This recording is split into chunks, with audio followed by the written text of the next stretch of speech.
of Rome, shadow of the beast. I born into empire. Rome, the iron beast of the nation, still ruled the world when a child named Lucius Domitius Ahenobarbus was born in Antium on 15 December, in the year men would later call AD 37. He did not look like a monster. He was just a child.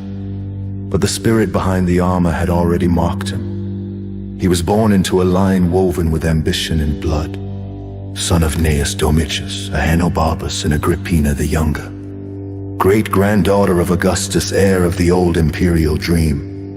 When his father died, Lucius was only 3. By 11, his mother had placed herself beside Emperor Claudius, not out of love, but out of hunger. Claudius adopted the boy, gave him a new name, gave him a new destiny. Nero, Claudius, Caesar, Augustus, Germanicus, a name fused with empire, a name carrying Rome, Caesar, Augustus, and Germanicus in one breath, a name that was no longer just a man, but a throne in the unseen realm. The Anunnaki watched from behind the veil. This one, the leader murmured, will be useful.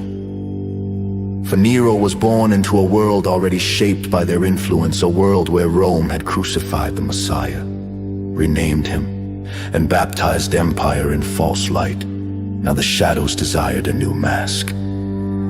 The emperor becomes his own god. When Claudius died in AD 54, Nero ascended the throne, backed by the Senate, the Praetorian Guard, and the unseen whisper of darkness. At first he was guided by 3 restraining hands. His mother Agrippina, his tutor Seneca the Younger, his Praetorian prefect Burrus. They counseled restraint, moderation, diplomacy. But the shadows did not want moderation. They wanted corruption inside Nero's mind. The old voice of the pale image, though shattered by the Messiah's victory, still echoed through the habits of empire. You are above all, you answer to none. You are not a man, you are Rome. Nero pushed his mother aside, then plotted her death. And the sea itself seemed to shudder, as the sun orchestrated the murder of the woman who bore him. After her came others. His wife Claudia Octavia, his stepbrother Britannicus, political rivals, suspected enemies where the Messiah gave his life for others. Nero took lives to protect his own. The contrast echoed through the ages. One king carried a cross, one emperor wielded a sword, one broke the curse, the other deepened it. Rome's fire and the blood of the followers. Nero loved theater, music, performance. He stood on stages, sang in public, drove chariots in games, shocking the elite who believed emperors should never descend to roles of entertainers. But the lower classes loved him. He fed them spectacles, he built amphitheaters, he gave them games, all at a cost. The elites groaned under heavy taxation, the city strained under his excess. Then came the great fire of Rome. Flames devoured districts, buildings collapsed, smoke drowned the sky. The city screamed as everything it knew turned to ash. Some whispered Nero himself ordered it, to clear land for a golden palace worthy of his vanity. Whether or not he lit the first spark, the shadows seized the blaze. Rome needed a scapegoat. The followers of the Messiah, the stubborn group who claimed Jesus, not Caesar, was Lord, became the target. Nero pointed his finger. The empire obeyed. Christians were seized, tortured, burned as human torches to light his gardens. The Anunnaki watched with dark satisfaction. Here, they whispered, is the first great persecutor of the children of light. What the shadows failed to kill on the cross, they now tried to crush under the emperor's hand. I groaned in the fear of judgment. Later storytellers in Jewish tradition spoke of a strange moment. During the great Jewish revolt, they said Nero came to Jerusalem, testing his fate. He shot arrows in all 4 directions. Every arrow, they said, fell toward the city. Then he asked a child to recite the verse he learned that day. The child replied, I will lay my vengeance upon Edom by the hand of my people, Israel. Nero trembled. The words struck him like a verdict. God would destroy his own house, but punish the man who carried it out. He desires to destroy his temple, he whispered, and lay the blame on me.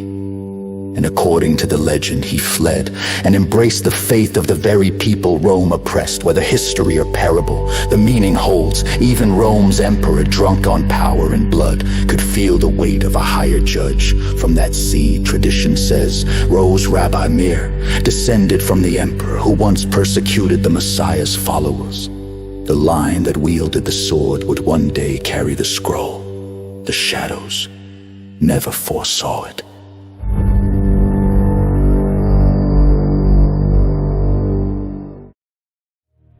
The death of Nero and the beast, it would not die. Eventually Rome turned on Nero. The senator rebelled. Governor Galba gained support. The Senate declared Nero a public enemy. The emperor, who believed himself a god, fled his own city. Abandoned by the power he worshipped, on 9 June AD 68, he took his own life. Rome collapsed into chaos, the year of the 4 emblems. But something stranger followed. Rumors sped that Nero lived. Whispers claimed he would return. 3 impostors rose, claiming to be Nero reborn. Early believers looked at Nero's cruelty, his persecution, his self-worship, his fire and blood, and saw a pattern. The beast the prophets warned about, the Antichrist embryo.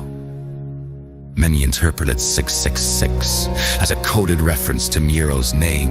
The Anunnaki listened hungrily. If we cannot keep the man, they muttered, we will keep the pattern. The Nero spirit, empire, self-worship, blasphemy, violence, lived on wherever rulers placed themselves above God, above justice, above humanity. By a shadow that crosses oceans, Nero died. But the empire did not. Rome reshaped itself, passing its spirit into new hosts. Emperors, popes, conquerors, colonizers. The Roman-German powers who would one day cross the sea and trample the lands of the indigenous people of God. The same spirit that burned Christians in Rome burned villages on Turtle Island.